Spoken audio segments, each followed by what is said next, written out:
शनिवार के इस नए अंक में आप सभी शिक्षा प्रेमियों का हार्दिक स्वागत है, सादर अभिनंदन है। शिक्षा की बात हर शनिवार आप सभी शिक्षकों के सवालों को मंच देता है और उन्हीं सवालों के जवाब के साथ हमारे बीच एक बार फिर उपस्थित हैं शिक्षा विभाग के अपर मुख्य सचिव doctor S Siddharth sir. Sir बहुत बहुत स्वागत है। सर आज का जो हमारा सबसे पहला सवाल है निधि कुमारी किशनगंज से, कहती हैं सर शिक्षा की बात से तो हमें बहुत सारी जानकारियां मिलती रहती हैं, पर कभी कभी तुरंत के तुरंत हमें कुछ जानकारियां चाहिए होती है। ऐसे में हम आपको तुरंत ही व्हाट्सएप करते हैं, कभी कभी कॉल भी कर देते हैं। सर उसका मुझे कुछ पता नहीं चलता है, कृपया बताएं कि उस मैसेज का क्या होता है। देखिए, मैं देखता तो सभी हूँ, मैसेज है, कॉल है और बड़ी संख्या में आते हैं और कभी कभी एक एक घंटे में 50 मैसेज और 50 कॉल भी आ जाते हैं। बहुत सारे लोग ट्रांसफर पोस्टिंग के बारे में पूछते हैं, कुछ लोग मिड डे मील की शिकायत करते हैं और विभिन्न प्रकार के इश्यूज़ के बारे में लोग बोलते हैं।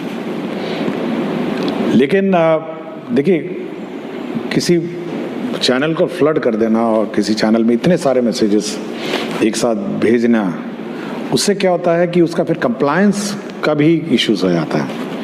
हम लोगों ने एक ग्रीवांस हैंडलिंग सिस्टम बनाया था, आपको याद होगा, मैं पिछली बार भी मैंने कहा कि आप उसमें पोस्ट करिए, उसको मैं रोज़ सुबह और शाम देखता हूँ और देखता हूँ क्या कार्रवाई होती है। अगर आप व्हाट्सअप, अगर आज जैसे आपने 9 बजे मुझे किया, 11 बजे होते होते वो आपका 150वां मैसेज हो जाएगा, मतलब वो इतना नीचे चला जाएगा कि उस मैसेज का अहमियत और उस पर कोई ध्यान ही नहीं जाएगा मेरा, क्योंकि हर घंटे 50 मैसेज, 60 मैसेज, 100 मैसेज आते हैं, कॉल भी बहुत आते हैं और सारे अननोन नंबर से ही आते हैं। जैसे आप देखते हैं टीचर लोगों का सारे अननोन रहता है। मैं कभी कभी मैं सबको नोट करता हूँ और मेरा कार्यालय कॉल बैक करता है और मेरा बस यही अनुरोध है, मैं ज़रूर सभी टीचर से 1-to-1 संपर्क में रहना चाहता हूँ, किंतु जो सबसे आपातकालीन वाले इश्यूज़ हैं, कभी कभी बहुत आपातकालीन स्थिति में भी टीचर्स फ़ोन करते हैं और मैसेज करते हैं, उस मैसेज को तो बहुत ध्यान से देखता हूँ। मतलब कोई टीचर कोई क्राइसिस में है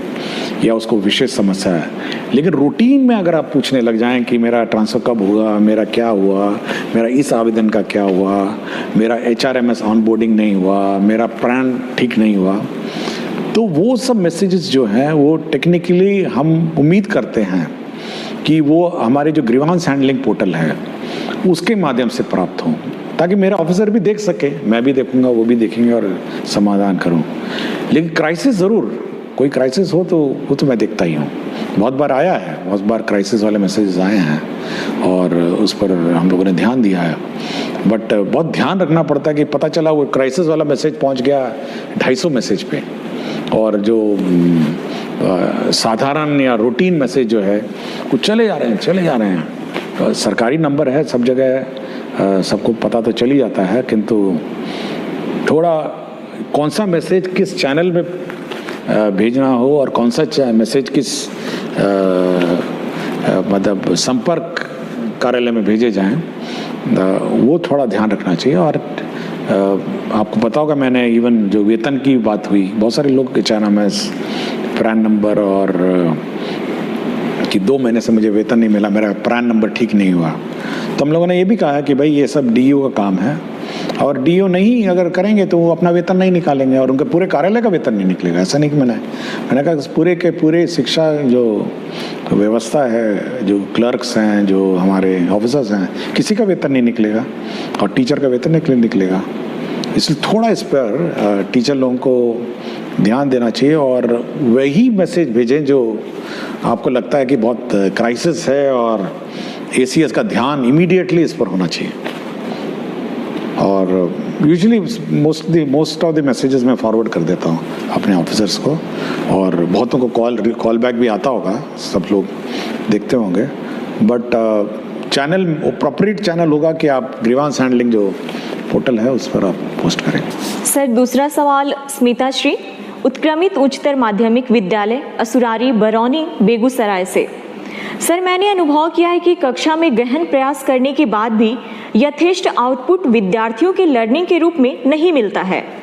विश्लेषण करने पर मैंने पाया कि सबसे बड़ी खोट बच्चों की लगातार अनुपस्थिति या फिर अनियमित अनुपस्थिति है, जिससे वो पाठ में सिखाए गए विषयों को क्रम में नहीं ले पाते हैं और न ही सजगता से स्मरण में संग्रहित कर पाते हैं।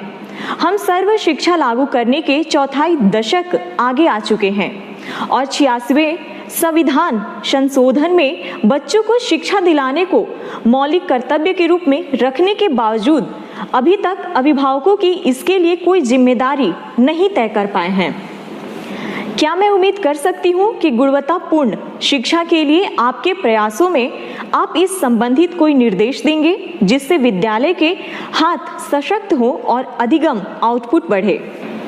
देखिए, अगर आप किसी सरकारी व्यवस्था में, तो सरकारी स्कूल है और प्राइवेट स्कूल भी आप देखते होंगे, और अगर कोई स्टूडेंट प्राइवेट स्कूल में लगातार अनुपस्थित होता है और अनियमित है, उसको चिट्ठी उसके माता पिता को भेज देते हैं कि भाई आपके टीचर, आपके जो स्टूडेंट है और आपके जो छात्र छात्रा है, हम लोग स्कूल से बाहर निकाल देंगे। यह व्यवस्था आपके पेरेंट टीचर मीटिंग में और आपको भी है। मतलब अगर आप उसको नोटिस देंगे कि आप अपने बच्चे को लगातार नियमित नहीं आएंगे, तो हम उस स्टूडेंट को हम लोग स्कूल से निकाल देंगे, अनलेस एंड अनटिल कोई विशेष व्यवस्था हो। ये व्यवस्था आज भी हेडमास्टर के पास है और आज भी क्लास टीचर के पास है। ये हम लोगों ने ना ही उनसे लिया है। और यह भी मैंने देखा है कि बहुत सारे बच्चे सरकारी स्कूल में नामांकन करते हैं और ट्यूशन में चले जाते हैं। क्योंकि मैंने हाल ही में मैंने एक देखा था, तो यह बिल्कुल इलीगल है और अनियमित है। और अगर कोई बच्चा ट्यूशन के बहाने सरकारी स्कूल से लापता रहता है, तो यह हेडमास्टर और जो टीचर है, ये उनके पेरेंट को नोटिस देंगे कि यदि आप अपने टीचर स्टूडेंट को नियमित रूप से नहीं भेजेंगे तो हम लोग उसका नाम काट देंगे। ये बिल्कुल स्पष्ट होना चाहिए, क्योंकि ऐसा नहीं हो सकता है कि आप 270 दिन का आपका स्कूलिंग है, आप 50 दिन आ जाएं और ये उम्मीद करें कि हम लोग गुणवत्ता शिक्षा देंगे। ये पॉसिबल नहीं है। यह पेरेंट का भी दायित्व है कि बच्चे को सुबह से उठाएं, सुबह सुबह स्कूल भेजें और समय पे भेजें। बहुत सारी समस्या हो सकती है, कोई व्यक्तिगत विशेष समस्या हो सकती है, और मैं चाहूँगा कि ये बिल्कुल ये सख्ती टीचर्स भी बरतें और हेडमास्टर भी बरतें और पेरेंट्स को सचेत कर दें कि अगर आपका बच्चा नहीं आएगा, एक बार लिखित में दे दें कि भाई देखिए ऐसा है, आपका बच्चा फलाना दिन इस महीने में इतने दिन आया और इतने दिन नहीं आया, और ये बिल्कुल खेद का विषय है, और ये इसमें अगर सुधार नहीं हुआ तो हम आपके बच्चे को स्कूल से बाहर निकाल देंगे। यह चेतावनी देनी चाहिए। हम वो वाला सिस्टम नहीं लागू कर रहे हैं कि 3 दिन में अगर स्कूल में नहीं आया तो नाम काट दिया जाए। हो सकता है कोई बीमारी हो सकता है या कोई घर पे कोई विशेष समस्या हो सकती है, लेकिन अगर डिलिब्रेट आप ट्यूशन में पढ़ेंगे या कहीं और जाके पढ़ते रहेंगे और इस स्कूल में नहीं आएंगे, तो अनावश्यक रूप से आप पूरे शैक्षणिक माहौल को बिगाड़ेंगे। तो इस टीचर्स और हेडमास्टर इस संबंध में सजग रहें, और पेरेंट टीचर्स मीटिंग में पेरेंट्स नहीं आते हैं तब भी चेतावनी दें। थोड़ी कड़ाई करनी पड़ेगी। देखिए, शैक्षणिक व्यवस्था ऐसे नहीं हो सकती है। यह कोई ऐसा व्यवस्था नहीं है कि हम लोग वन साइडेड मेहनत कर रहे हैं और वहाँ पे अभिभावक इसको लाइटली ले रहे हैं या बच्चे बहुत लाइटली ले रहे हैं। नहीं, ये नहीं ले सकते। सरकार कितना पैसा इसमें डालती है, कितना टीचर बहाल कर चुकी है, कितने बुक्स आपको फ्री दिए हैं, कितना स्कॉलरशिप देती है, कितनी राशि इसमें व्यय होता है। इस व्यवस्था को लाइटली नहीं लिया जा सकता है। हम मेहनत करेंगे तो अभिभावक को भी मेहनत करना पड़ेगा और बच्चों को भी मेहनत करके स्कूल में आना पड़ेगा। ये दोनों तरफ है। टीचर्स बहुत मेहनत कर रहे हैं, बिल्कुल ठीक बोली हैं कि इतनी मेहनत करती हैं, उसके बाद भी बच्चा अगर गायब हो जाएगा तो कार्रवाई हो जानी चाहिए। ये हम लोग कोई मतलब ऐसी व्यवस्था नहीं हम लोग चाह रहे हैं कि एक तरफ हम मेहनत करते रहें और दूर से बच्चा ही नहीं आए और बच्चा भाग जाए। तो ये थोड़ा tightening of the system, parent को चेतावनी, पेरेंट को नोटिस, और उसके बाद टर्मिनेट कर दीजिए। कोई बोले जाइए अपना जहाँ पढ़ाना पढ़ाइए, हम इस पर इसकी जवाबदेही नहीं लेंगे। आप 50 दिन नहीं आएंगे तो क्या जवाबदेही लेंगे आपकी पढ़ाई का? कॉलेज में ट्राई करिए, आपका अटेंडेंस नहीं होगा तो एग्ज़ाम लिखने नहीं देगा। प्राइवेट स्कूल में 3 दिन अगर नहीं आएंगे, 4 दिन नहीं आएंगे, सप्ताह भर नहीं, अगले दिन टीसी दे देगा आपको। तो थोड़ा कड़ाई टीचर्स को और हेडमास्टर को करनी पड़ेगी, जितने अभिभावक हैं। सर अगला सवाल पुष्पा प्रसाद राजकीय कन्या मध्य विश्वविद्यालय कुचायकोट गोपालगंज से है। कहती हैं सर को मेरा प्रणाम। सर हमारे सरकारी विद्यालयों में प्रायः गरीब परिवार की बच्चियां पढ़ती हैं। मेरे द्वारा बच्चियों के स्वास्थ्य पर विद्यालय में कार्य किए जा रहे हैं। सर मैं यह प्रश्न पूछना चाहती हूँ कि सरकारी विद्यालयों में 6ठी से 8वीं या ऊपर कक्षा में बच्चियों के साथ माहवारी के समय स्कूल आना बहुत मुश्किल होता है। सरकार के द्वारा सैनिटरी पैड मशीन की व्यवस्था स्कूल को कैसे उपलब्ध होगी जिससे कि बच्चियों की पढ़ाई उस दौरान बाधित नहीं हो सके? देखिए, राज्य सरकार द्वारा एक योजना चलाई जाती है, मुख्यमंत्री किशोरी स्वास्थ्य योजना, और राज्य सरकार सभी को डीबीटी के माध्यम से 300 रुपये देती है। हम लोग पहले लेट देते थे साल के अंत में, इस बार हम लोग शुरू में देना चाह रहे हैं और ये अगला 1 महीना में ये भी ट्रांसफ़र हो जाएगा। देखिए, हम लोग का ये इच्छा है कि ये जो पैसा है ये बच्चियां अपने आप पूल कर सकती हैं, 300 रुपये हैं, फिर वो सैनिटरी नैपकिन खरीद सकती हैं और स्कूल में स्टॉक कर सकती हैं, और जब जब लड़कियों को आवश्यकता हो तो उसका प्रयोग कर सकती है। मैं अभी हाल ही में आरा में एक स्कूल में गया था, तो लड़कियों ने एक रूम का नाम पिंक रूम लिखा हुआ था, उन्होंने पिंक कलर का सब कुछ पेंट किया हुआ था, पिंक रूम।